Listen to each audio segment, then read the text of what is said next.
लीजिए दोनों हाथ, उठाएंगे मान, ओंकार ध्वनि के साथ में कनिष्ठ परमात्मा का स्मरण। ओम नमः शिवाय।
संसार में अगर हम बोले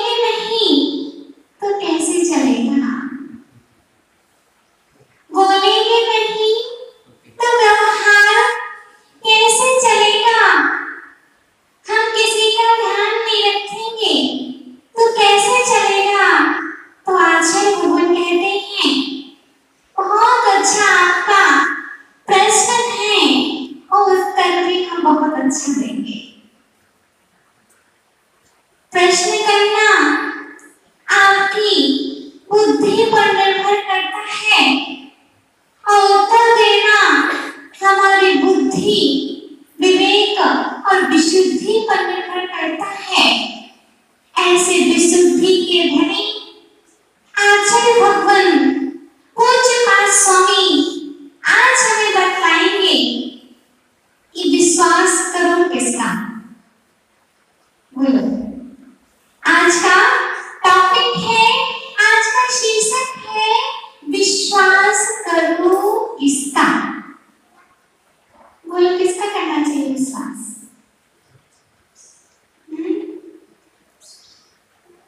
किस किसका विश्वास करना चाहिए है? किस किस पर विश्वास करना चाहिए है? किस किसने विश्वास करना चाहिए? बोलिए।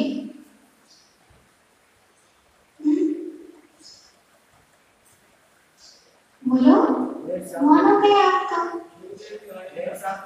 मुख में रसगुल्ला रख लिया है क्या? है? मंदिर में तो नहीं रखा है ना? ठीक है फिर बोलो ना फिर। रखते किस पर हो आप? सब तो बोलना। ये तो हमारे सामने बोल रहे हो कि देव सास से पर विश्वास करना चाहिए है, लेकिन आपको अपनी बेटी की मां पर विश्वास है कि नहीं? आपको अपनी सासों की बिटिया पर विश्वास है कि नहीं? बोलो। फिर पलट गए।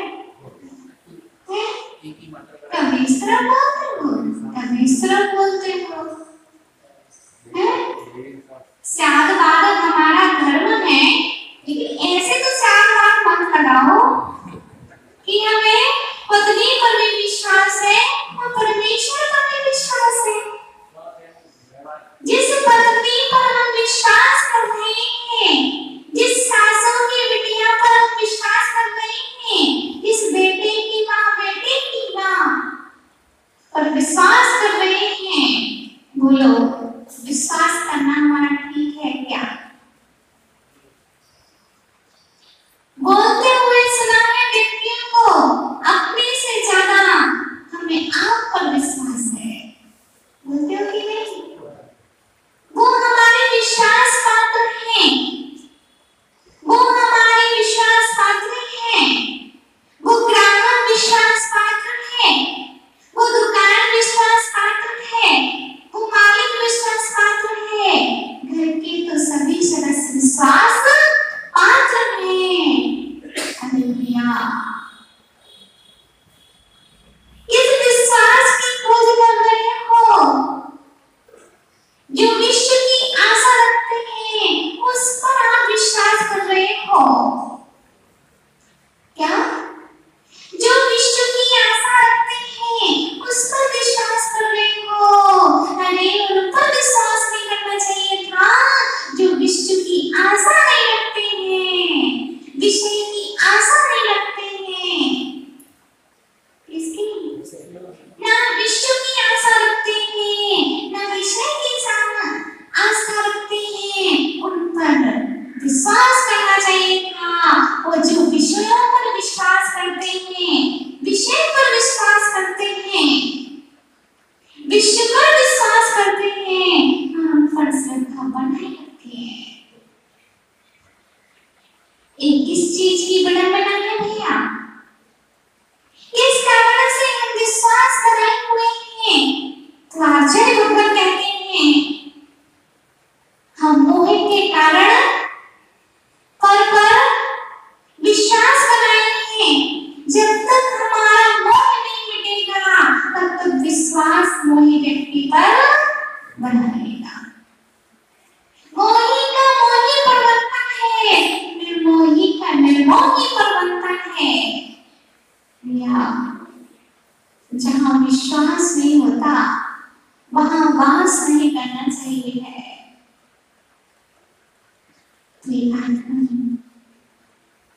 जिन गुरु पर भी हमें विश्वास है, जिन शास्त्र पर हमें विश्वास है, जिन दिन पर विश्वास है, लेकिन कर किस पर रहे हैं?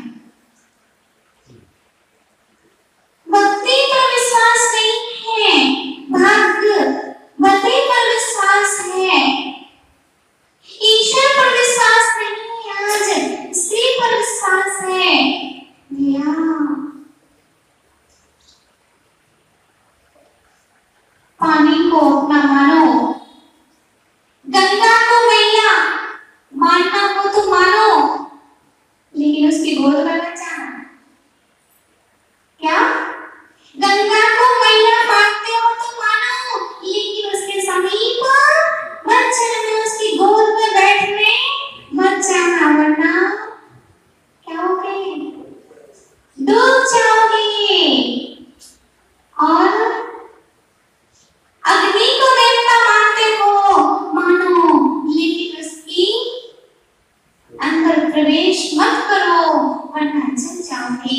ऐसे शरीर को अपना मानते हो, इतना मत मानो कि उसी को हम आत्मा समझ गए हैं। ये आत्मन बहुत बड़ी विडंबना है। मोह के कारण व्यक्ति करने योग्य कार्य को नहीं करता है और नहीं करने योग्य कार्य को करता है। हम कौन सा कार्य कर रहे हैं? सब कर रहे हैं आप लोग। मुनि बनने के कार्य चल रहे हैं कि मुनि बनने के कार्य चल रहे हैं? मुनिराज बनने के कार्य चलना चाहिए थे और मुनिराज बनने के कार्य चल रहे हैं। किसके कार्य चलना चाहिए थे? मुनिराज बनने के कार्य चलना चाहिए थे और मुनिराज बनने के कार्य चल रहे हैं। विडंबना है। संवर करने के लिए जन्म हुआ था, वो स्वयंवर बन रहे हो। संवर और निष्ठा के लिए हमारा जीवन था और हम संवर को छोड़ करके संपन्न कर रहे हैं। क्या कर रहे हैं? बोलो भैया। संवर को छोड़ करके संपन्न कर रहे हैं। संवर को छोड़ करके स्वयंवर कर रहे हैं। बर के लिए जिनवर को छोड़ रहे हैं। क्या कर रहे हैं? बर के लिए जिनवर को छोड़ रहे हैं। स्त्री के लिए ईश्वर को छोड़ रहे हैं। पति के लिए परमेश्वर को छोड़ रहे हैं। पुत्र के लिए परमात्मा को छोड़ रहे हैं। माँ के लिए जिनवाणी माँ को छोड़ रहे हैं। ग्राहक के लिए गुरुवर को छोड़ रहे हैं। सत्य है? असत्य है तो बोलो। कौन बोलेगा? जो हमने कहा वो सत्य है कि असत्य है? असत्य हो तो भी बता दीजिए, और सत्य हो तो भी बोल दीजिए। जो हमारा साथ मात्र स्वार्थ के लिए देने वाले हैं, उनका हम साथ दे रहे हैं, और जो निस्वार्थ भावना से आपको उद्बोधन दे रहे हैं, उनके लिए कुछ नहीं। जो हमारा साथ मात्र स्वार्थ के लिए देने वाले हैं, उनका हम साथ दे रहे हैं, और जो निस्वार्थ भावना से आपको उद्बोधन दे रहे हैं, उनके लिए कुछ नहीं। जो हमारा साथ मात्र स्वार्थ के लिए देने वाले हैं, उनका हम साथ दे रहे हैं, और जो निस्वार्थ भावना से आपको उद्बोधन दे रहे हैं, उनके लिए कुछ नहीं।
उम्मीद है? क्या थोड़ी सी और उम्र हो जाए फिर हम घर से निकलेंगे, थोड़ी सी और उम्र हो जाए फिर हम घर से निकलेंगे। तो ये कोई गारंटी है आपकी? आपकी मकान की गारंटी चलो ले लेते हैं, आप जो सोना चांदी पहने हो उसकी भी गारंटी ले लेते हैं, लेकिन जिसने पहना है, जो घर में रह रहा है, उसकी गारंटी नहीं ले सकते हैं। है क्या आप लोग गारंटी? क्या पता बीमा वगैरह से कुछ गारंटी मिल जाती हो, है कोई पॉलिसी नई खोज की हो पर्दा पुराना में, बता दीजिए गारंटी है आप लोगों की? भैया किसी चीज की गारंटी नहीं है, फिर भी हम देर कर रहे हैं। हमारी स्थिति एक मक्खी की तरह है जो चिकनाई पर लग जाती है, पैर भी फड़फड़ाती है और क्या करती है, पंख भी फड़फड़ाती है, पैर भी फड़फड़ाती है, निकलना चाहती है लेकिन निकल नहीं पाती है। ऐसी ही हम अज्ञानी जीव परिवार में रहते हैं, निकलना चाहते हैं, पुरुषार्थ करते हैं, लेकिन राग रूपी चिकनाई से हम दूर नहीं होना चाहते कमला जी। और जब तक राग से चिपके रहेंगे तो मक्खी तो दृढ़ थी, समझदार नहीं थी, शास्त्रों का उसे ज्ञान नहीं था, उसने प्रवचन को नहीं सुना था, लेकिन हम तो ऐसे राग रूपी चाशनी से चिपके हुए हैं कि थोड़ा सा दूर होते हैं कि फिर मंदिर में ही खोना जाता है, तुरंत जाना पड़ता है। ये सबसे बड़ा अंतराय कर्म आप लेकर बैठते हो। क्या बैठते हो कि तुरंत घंटी बजती है, तुरंत हमें जाना पड़ता है। अच्छी अच्छी सभा से उठाने वाला कौन है? मोबाइल। महावीर की सभा में, महावीर की सभा से उठाने वाला आपका मोबाइल है। झूठ बोलने की डिबिया कहाँ हो गया? बस आपके घर के पास में है, और कहाँ हो पता नहीं। कौन सी डिबिया है? झूठ बोलने की डिबिया है। प्रिय आत्मन, इस बात को आचार्य भगवान बहुत अच्छे से स्पष्ट कर रहे हैं कि विश्वास करो किसका? किसका विश्वास करो? पुत्र पर विश्वास करो, माँ पर विश्वास करो, बहन पर विश्वास करो, किस पर विश्वास करो? आंखों पर विश्वास नहीं कर सकता। किस पर? आंखों देखी बात बिल्कुल कभी गलत नहीं होती।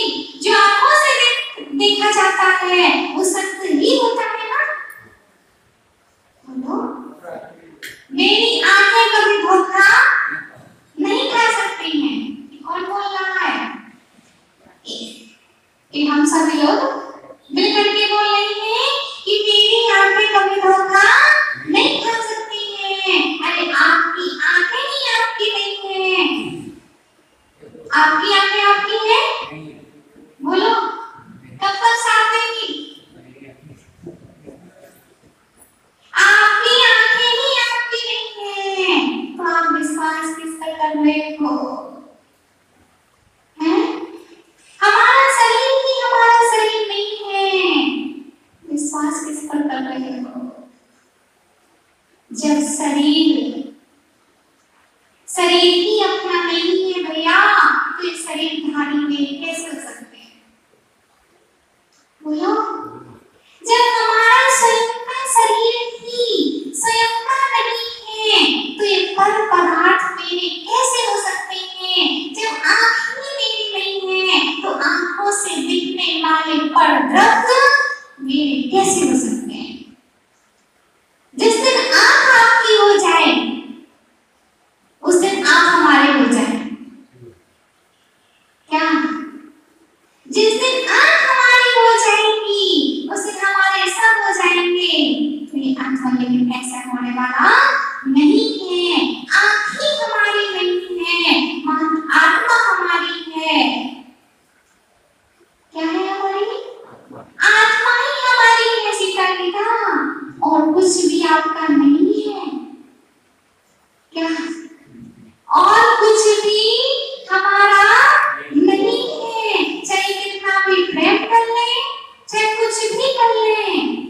तक स्वार्थ है तब तक साथ है, और जिस दिन साथ छूटेगा देही से निकालने में देरी नहीं लगती है। देह से देही निकल जाएगी तो देहरी से निकालने में देरी नहीं लगेगी। मात्र सिम का महत्व है मोबाइल में, सिम नहीं होगी तो मोबाइल किस काम का। ऐसी आत्मा की हमारे अंदर में तो ये शरीर सब कुछ कर रहा है, और जिस दिन आत्मा निकल जाएगी तो आप कहेंगे जल्दी करो बहुत समय हो गया। चलते हैं अपन। आज अपन क्या बता रहे हैं? जगत देहात्म दृष्टिनां विश्वास्यं रम्यमेव च स्वात्मन्येवात्मदृष्टिनां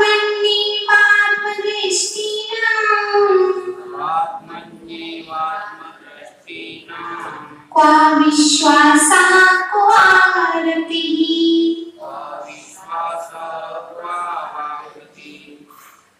देहात्म दृष्टिनां शरीर में आत्म दृष्टि रखने वाले। कौन सी दृष्टि? इसको मलने वाले, धोने वाले, इसको अच्छा साफ सुथरा रखने वाले, इस शरीर पर दृष्टि रखने वाले। शरीर में आत्म दृष्टि, इस शरीर में आत्मा तो कुछ नहीं है, ऐसी मिथ्या दृष्टि यानी मिथ्या मान्यताओं को यानी झूठी मान्यताओं को रखने वाले। जगत यह स्त्री क्या है? स्त्री, पुत्र आदि रूप संसार। विश्वासम विश्वास के योग चावने और नर्मम एक नर्मदीय की मालूम पड़ता है। ये पुत्र मेरा है, ये पुत्री मेरी है, ये पिता मेरी है, ये परिवार मेरा है। ये अज्ञान अवस्था में, वैराग्य अवस्था में अपना लगता है। स्वात्मन्य ये बात दृष्टि हम अपनी आत्मा में ही आत्म दृष्टि रखने वाले सम्य दृष्टि अंतरात्माओं को विश्वासा इन स्त्री पुत्र आदि और पदार्थों में कहाँ विश्वास हो सकता है? बोलो, जो आत्मा में विश्वास करते हैं उन पर उनको शरीरधारियों पर विश्वास नहीं होता है। वाह क्वालिटी कहाँ आसक्ति हो सकती है? अर्थात नहीं हो सकती। शरीर में आत्म बुद्धि रखने वाले भैयात्मा को ये संसार विश्वास के योग्य और रमणीय यानी बहुत अच्छा लगता है, मालूम पड़ता है, परंतु आत्म दृष्टि रखने वाले मनुष्य को, जीव को, अंतरात्मा को पर पदार्थ में न ही विश्वास होता है न रति होती है। इसको होता है जो आत्मा में अनुभव करता है उसको परिवार से कुछ मतलब नहीं रहता है। अपनी देह में देह से भी मुक्त नहीं रहता है। पिता भी खड़े हैं, पुत्र भी खड़े हैं, बुढ़ियान अवस्था में पुत्र को स्याली खा रही है और पिता कुछ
यद्वापित जादु विपल्यम जहाँ तन्ना बच्चे तहना विपल को बच्चा। ये मेरा शरीर आज कुंद स्वामी कहते हैं कि ये शरीर मेरा छिप जाए अथवा फिर जाए अथवा कोई हरण करके ले जाए तब भी मेरा शरीर मेरा नहीं है। कैसा है फिर? तो मोही इसको अपना समझता है लेकिन निर्मोही सबको अपना नहीं समझता है। जब तक मोही की भड़क बना रहती है तब ग्रंथ भी कुछ नहीं कर पाते हैं और मोही की भड़क बना खत्म होती है कि हमारे मोह के ताले टूट जाते हैं। बारी सैन मुनिराज और पुष्पराज मुनिराज कि आप कथा जानते ही हैं कि पुष्पराज और बारी सैन मुनिराज दोनों मित्र थे और पुष्पराज ने तो देखा देखी दीक्षा ले ली। बेचने आए थे मुनिराज को कमंडल लेकर के, स्वयं ने कमंडल बिछी धारण कर लिया। 12 वर्ष हो गए भैया। कितने वर्ष? आप क्या विडंबना है मोह की, देखो 12 वर्ष तक मुनि अवस्था में है लेकिन मोह वहां है, घर पे है। कहां पर है? घर पर है मोह। पावन से विराज बन चुके हैं लेकिन अभी वो घर पर पत्नी के लिए लगा हुआ है कि मेरी पत्नी का कौन ध्यान रखता होगा, क्या करती होगी, कैसे गुजारा होता होगा। एक दिन पुष्पराज पारिशान मुनिराज को समझ में आ गया कि कुछ ना कुछ इनके परिणामों में उथल-पुथल चल रही है। तो पारिशान मुनिराज ने बोला मैं तीर्थ यात्रा पर जाना चाहता हूँ, तो आप यहीं रहना। वो तो चाहते ही थे पुष्पराज कि ऐसा कुछ हो जाए। तो पारिशान मुनिराज थोड़ी दूर तीर्थ यात्रा के लिए जाते हैं और यहाँ पुष्पराज बिल्कुल तैयार है अपने घर जाने के लिए लेकिन आज समय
अपने मुनि के आचरण को करने लगते हैं।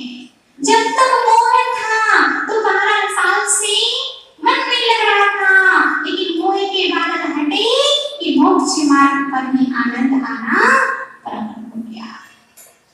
इसीलिए भैया परिवार वाले आ जाए तो ठीक, नहीं आए तो और भी ठीक। अब इसमें हम ये नहीं लग जाएंगे कि उनकी व्यवस्था में लग जाएंगे, तो भोजन करा दो, इनसे थोड़ी सी हम बात कर लें। सब लोग बोलते हैं हमसे, माता थोड़ी तो बात किया करो, क्या बात करें, हैं? 17 साल बर्बाद कर दिए, और बर्बाद कराना चाहते हो क्या? हैं? 17 साल बर्बाद कर दिए और बर्बाद करना है क्या मुझे? क्या बात करूं? आप लोग को चिंता करने के लिए भोजन की, इस दिन हम चिंता करने लग जाएंगे, उस दिन के लोग चिंता करना भूल जाएंगे। ये माता ही तो ध्यान रख लेती है ना? अब हमें क्या रखना है? जब हम ध्यान नहीं रखेंगे तो ये सब ध्यान रखेंगे, और इस दिन हम ध्यान रखेंगे, उस दिन कोई ध्यान नहीं रखेगा। क्या बात करना, 17 साल करने बाद बर्बाद कर दिए। काश और जल्दी मैदान आ जाता तो बहुत अच्छा होता। ये जीवन की दुर्लभतम घड़ियां ऐसे ही ना चली जाती। तो उनकी व्यवस्था में भी नहीं लगना चाहिए कि उनसे थोड़ी सी बात कर लें, कि उनकी व्यवस्था कर दें कि भैया घर पे सब ठीक है कि नहीं है, खर्चा पानी कैसा चल रहा है, वरना हम आपकी व्यवस्था करवाते। विनेश भैया है हमारे पास, हैं? वरना हम विनेश भैया से बोल के व्यवस्था करवाने लग जाए, हैं? पढ़ाई की व्यवस्था करवाने लग जाए, खर्चे पानी की व्यवस्था कर दें, हैं? तो ऐसा बिल्कुल भी नहीं करना होता है, क्योंकि ये मोक्ष मार्ग नहीं, ये तो मोक्ष मार्ग है। आपके राग में लगे रहते तो अभी तक अपना कल्याण नहीं कर सकते। मोह बुलाता घर में है, मोक्ष बुलाता मंदिर में है। प्रियतम, घर में तो एक ही माता पिता होते हैं, लेकिन जब निकल आओ सब माता पिता हो जाते हैं। बोलो, समाज ही माता पिता हो जाती है। लेकिन एक बात और ध्यान रख लेना, ये समाज माता पिता के समान भी है और सास ससुर के समान भी है। क्या? सास ससुर के समान भी है। बहू को ध्यान रखना होता है जब विवाह की आती है, कैसे चलना है। अधिक तेज नहीं चलती है नहीं बहू, चलती है क्या? अधिक तेज भी नहीं चलती है, अधिक बोलती नहीं है। बोलती है क्या? तुरंत किसी की शादी हो और तुरंत बहुत सारा बोलने लग जाए, बहुत तेज चलना प्रारंभ कर दे, तो ये अच्छा नहीं माना जाता है। ऐसी प्रियतम, हम लोग को हमेशा नए के समान में रहना पड़ता है, और हर समाज माता पिता भी होती है, और हर समाज सास ससुर के रूप में भी होती है। वह ध्यान रखते हैं कि ऐसे नहीं, ऐसे चलना चाहिए, ये कार्य नहीं, ये कार्य करना चाहिए। क्या बहुत सारे सास ससुर हैं भैया? एक नहीं है, आपके तो एक ही है, इधर तो पूरे सास ससुर हैं। इसीलिए ध्यान रखना होता है कि कौन सी क्रिया हमें कैसे करना है। इसीलिए आचार्य भगवान कह रहे हैं कि परिवार में रहकर के भी परिवार के लिए रहना है। ये मोह की विडंबना हमारी ये अनादि काल से भटकाने वाली है, और इसमें हमें नहीं भटकना है। इसमें अनासक्ति भाव रखना है। जितनी आसक्ति रखोगे, जितनी आसक्ति हम रखेंगे, उतना वह हमारे पास बुलाते रहेंगे। अगर बेटी की शादी कर ले फिर बेटी की शादी कर ले, पोता की शादी कर ले तो पोती की शादी कर ले, फिर नाम सत्य है और सिद्ध नाम सत्य है। आगे आगे अपनी अर्थी के मैं गाथा चलूं, सिद्ध नाम सत्य है, अनंत नाम सत्य है। तो कुछ नहीं रह जाता हमारे हाथ में, इसलिए अनासक्ति भाव रखना चाहिए है। तो आत्मज्ञानात् परं कार्यम्, न बुद्धो धारयेच्चिरम्, कुर्यादर्थवशात् किञ्चित् वाक्कायाभ्यां तत्परः।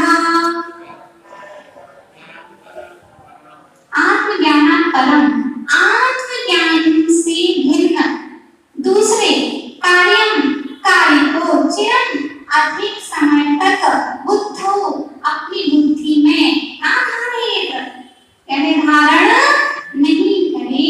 यदि अर्थवशात् सौ करके उपकार आदि प्रयोजन के बस वाक्यार्थम वचन और कार्य किंचित कुर्यात्, किंचित यानी कुछ, क्या किंचित लिखा है यहाँ पर, अधिक नहीं लिखा है। किंचित माने कुछ करना भी पड़े तो उसे तत्परः अनासक्त होकर प्रयास करें। आत्मज्ञान से भिन्न दूसरे कार्य को अधिक समय तक अपनी बुद्धि में धारण नहीं करे। यदि किसी प्रयोजन के बस वचन व कार्य के करना पड़े तो उसका अनासक्त होकर करे। बीना में एक दादाजी थे, बहुत अच्छे दादाजी, इनका नमक का व्यापार था। आचार्य विमल सागर जी की कृपा से उनके परिवार का बहुत अच्छा संचालन हुआ। उनके आशीर्वाद से उनके पास कुछ भी नहीं था। कंगा बेचते थे, कंगी करने वाले कंगा बेचते थे। पान की दुकान भी थी। पान की दुकान के बाद में उनकी पान की दुकान में से चोरी होने लग गई थी। उसके बाद में उन्होंने खाली बोरे होते, नमक के खाली बोरे, उसको बेचना प्रारंभ किया। फिर कभी एक बोरी लाए नमक की, उसको थोड़ा थोड़ा बेचना प्रारंभ किया। आचार्य विमल सागर जी आए, उन्होंने आशीर्वाद, किसी ने बोला कि महाराज ये बहुत गरीब लड़का है और 5 बहनें हैं और माता पिता नहीं है, आशीर्वाद दीजिए। उन्होंने आशीर्वाद दिया कि बेटा तुम्हें कैसी परिस्थिति हो लेकिन अभिषेक पूजन कभी नहीं छोड़ना है। उन्होंने नियम लिया, श्रीचंद जी नाम था उनका, और वास्तव में वे सील के धनी थे। और किसी सेठ ने नमक के बोरे उनको दे दिए उधार, उन्होंने सब बेच दिए। लेकिन एक बार नहीं, दूसरी बार क्या किया, पूरी फैक्ट्री में आग लग गई, अब पूरा लाख हो गया। लेकिन फिर भी उन्होंने सोचा अब तो आग लगी गई, अब तो हम बुझा नहीं सकते, तो हमें तो अपनी पूजन करना। अभी की बात है, उनके घर पर हम लोग पूजन करके भी आए हैं ब्रह्मचारी अवस्था में 2013 में। उनके घर पर इतने अच्छे से वो रहते थे। और वहाँ जब उनके विमल सागर जी की जाप करते थे, उनकी आराधना करते थे और पूजन करते थे, अभिषेक करते थे, और ऐसे अच्छे व्यक्ति बने कि करोड़ों के संपत्ति उनके पास हो गई, अच्छी अच्छी बेटियों के विवाह भी हो गए, और वह घर में रह करके भी 23 घंटे का मौन लेते थे। मोदी जी, आप जैसा हमने उनको देखा है, बहू इंतजार करती थी, बहू इंतजार करती थी कि मेरे ससुर जी कब बोलेंगे। परिवार पूरा याद करता था कि मेरे ससुर जी, मेरे पापा जी कब बोलेंगे, लेकिन उनका मौन रहता था 23 घंटे का। और 24 घंटे भी चल जाता था, जो 1 घंटे से रखा था, कोई विद्वान या कोई ब्रह्मचारी या आ जाए तो उनके लिए, मात्र धर्म के लिए, वरना पूरा मौन रखते थे। 100 कुछ उन्होंने सिद्ध चक्र महामंडल विधान करवाए थे संघ शिखर में।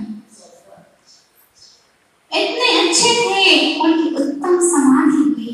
वो लोग घर में रहकर क्या नहीं कर सकते।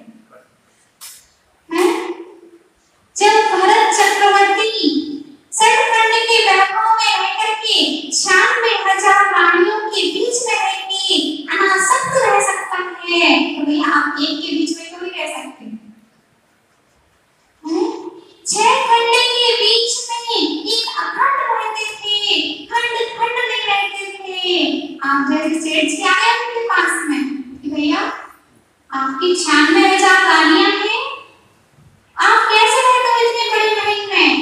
तो उन्होंने कहा कि आप तेल का कटोरा ले लो और इसको लेकर के आपको पूरे महल में देखना है। 4 सिपाही आपके पीछे रहेंगे। ज्यों ही आपकी नजर कहीं जाएगी तो तलवार आपके गर्दन पर आएगी। पूरे महल में घुमाया गया, पूरे महल में घुमाया गया। ये सिपाही बोलते राजमहल है, ये स्वाध्याय कक्ष है, ये रसोई घर है, ये उद्यान है, पूरे में देखा, लेकिन ध्यान कहाँ था?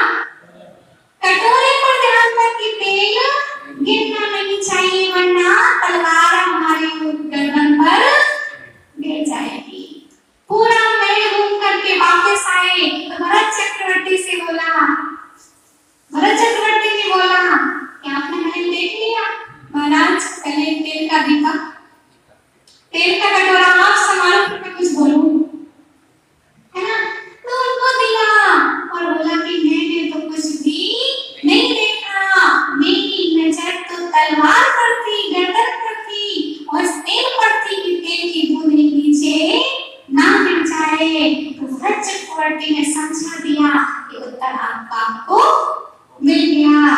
जिस प्रकार आपकी दृष्टि तेल वाले कटोरे पर थी और तलवार पर थी, ऐसे ही सभी के बीच में रहते हुए मेरी दृष्टि बीच परमात्मा पर है कि परद्रव्य जितने राजमहल, रानियां, सैनिक, उद्यान, क्रीड़ाघर, ये कुछ भी मेरा